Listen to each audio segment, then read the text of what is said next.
MP board class 9th वाले सभी प्यारे विद्यार्थियों के लिए सामाजिक विज्ञान का जो पेपर है 3 नवंबर जो आपका पेपर होने वाला है वो पेपर आ चुका है आपकी स्क्रीन के सामने। और आप सभी जानते हैं कि बोर्ड के द्वारा एक आदेश भी जारी किया गया है। अर्धवार्षिक परीक्षा के जितने भी पेपर बनेंगे प्यारे विद्यार्थियों वो कठिन लेवल से बनेंगे, यानी कि हार्ड लेवल से आपके सारे के सारे प्रश्न बनने वाले हैं। सभी विद्यार्थी ध्यान रखें, जो प्रश्न बनेंगे उन प्रश्नों को मैं आप सभी को इतने आसान से बताऊंगा जिससे कि आपको याद हो जाएं और आप इस अर्धवार्षिक परीक्षा की खोपड़ी में छेद कर सकें। जितने भी विद्यार्थी वीडियो को देख रहे हैं तो सभी विद्यार्थियों से एक और अनुरोध मैं करना चाहूँगा कि सभी विद्यार्थी कमेंट बॉक्स में जय हिंद का मैसेज आप ज़रूर करेंगे, ठीक है। जय हिंद का मैसेज आप सभी छात्रों को करना है जिससे कि हमें पता चले कि हाँ, जो बच्चे हमारे साथ जुड़ते हैं वो वीडियो को अच्छे से देखते हैं और अच्छे से अपनी तैयारी को मजबूत करते हैं। आइए शुरुआत करते हैं हमारे प्रश्नों से। सबसे पहले जो प्रश्न आपसे पूछे जाएंगे वो सही विकल्प वाले क्वेश्चन होंगे। पहला प्रश्न आप देख लीजिए और अपनी कॉपी में छाप लीजिए। कर्क रेखा किस राज्य से नहीं गुजरती है? आपसे ऐसा पूछा गया है कि बताइए कि कर्क रेखा कौन से राज्य से नहीं गुजरती है। तो आप सभी विद्यार्थियों को यहाँ पर ओडिशा राज्य करेक्ट उत्तर के रूप में बताना है। प्यारे विद्यार्थियों, इसी प्रकार से घुमा फिरा कर आपसे प्रश्न पूछे जाएंगे।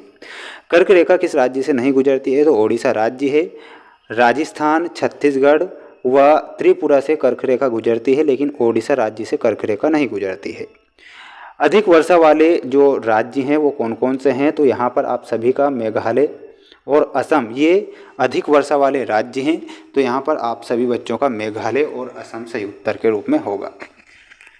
जितने भी विद्यार्थी वीडियो को देख रहे हैं तो सभी विद्यार्थी चैनल को सब्सक्राइब करेंगे, क्योंकि वार्षिक परीक्षा तक मैं ऐसे प्रश्न बताऊंगा जो 100% जैसा मैं बताऊंगा वैसे के वैसे ही पेपर परीक्षा में छप जाएंगे।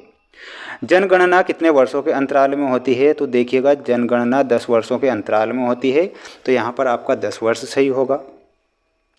जर्मनी ने मित्र राष्ट्रों के सामने कब समर्पण किया था? तो अक्टूबर 1942। आप सभी बच्चे ध्यान रखेंगे। सभी विद्यार्थी चैनल को सब्सक्राइब करके रखिएगा। प्यारे विद्यार्थियों, आपको ऐसे पेपर बता दूंगा जो 100% परीक्षा में छप जाएंगे। अगला देखिएगा, केंद्र शासित प्रदेश में लोकसभा की सबसे अधिक सीटें कहाँ पर है? तो लोकसभा की जो सबसे अधिक सीटें हैं वो दिल्ली में हैं। भारत में सर्वाधिक निर्धनता वाला राज्य कौन सा है? तो वो राज्य है बिहार।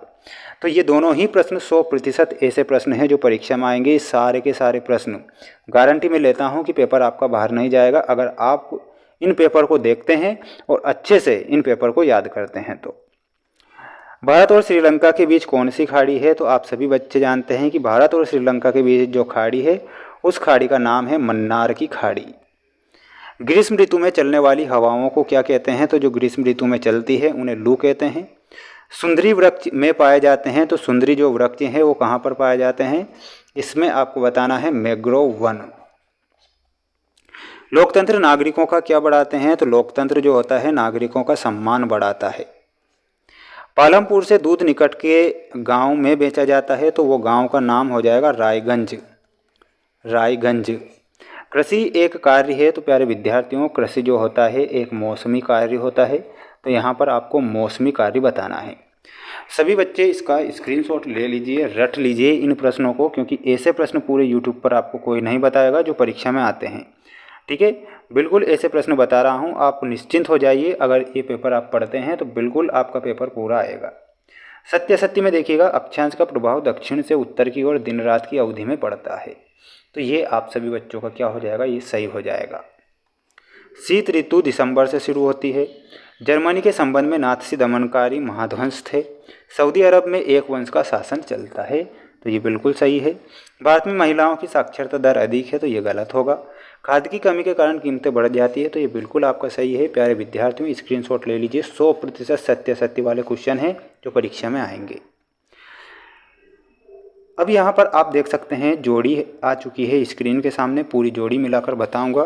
तो सभी विद्यार्थी स्क्रीनशॉट ले लेना है। कन्याकुमारी ये तमिलनाडु है, दक्षिणतम बिंदु।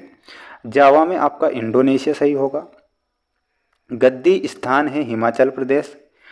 चीन की जो संसद है राष्ट्रीय जनसंसद उसे कहते हैं। प्रारूप कमेटी के अध्यक्ष अंबेडकर साहब थे। और जैव प्रौद्योगिकी में आपको तृतीय क्षेत्रक से मिलाना है। सभी बच्चे स्क्रीनशॉट ले लीजिए, रट लीजिए इन प्रश्नों को। ऐसे प्रश्न मैं आपको बता रहा हूँ।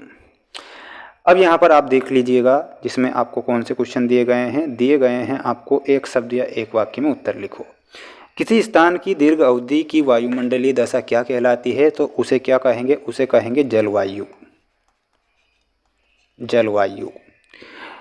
नवीन जनसंख्या नीति की घोषणा कब की गई थी? तो नवीन जनसंख्या नीति की जो घोषणा की गई थी, तो प्यारे विद्यार्थियों में यहाँ पर आपको बता देता हूँ दूसरे का आंसर क्या हो जाएगा, और वो हो जाएगा 15 फरवरी सन 2000 को। ये आपको लिखकर आना है। युंगफॉक क्या है? तो ये नात्सी युवा संगठन है। क्या है? इसमें आपको बताना है नात्सी युवा संगठन। नात्सी युवा संगठन। राष्ट्रीय मानवाधिकार आयोग का कार्यालय कहाँ पर स्थित है? तो इसका कार्यालय हो जाएगा नई दिल्ली में।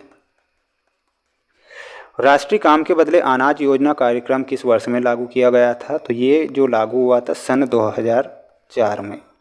सार्वजनिक वितरण प्रणाली का अंग क्या है? तो वो हो जाएगा आपका उचित मूल्य की दुकान।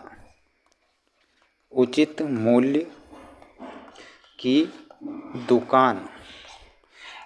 जल्दी से सभी बच्चे स्क्रीनशॉट ले लीजिए प्यारे विद्यार्थियों। 100% मोस्ट वाले जो क्वेश्चन होते हैं, कठिन वाले क्वेश्चन जो परीक्षा में बनते हैं, वो मैंने आपको बताए हैं।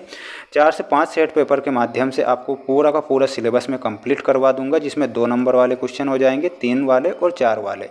1 नंबर वाले क्वेश्चन भी उन्हीं के साथ आ जाएंगे। तो सभी बच्चे चैनल को सब्सक्राइब करके ज़रूर रखें और अपनी तैयारी को हमारे द्वारा मजबूत करें, जिससे कि आपका फ़ायदा हो।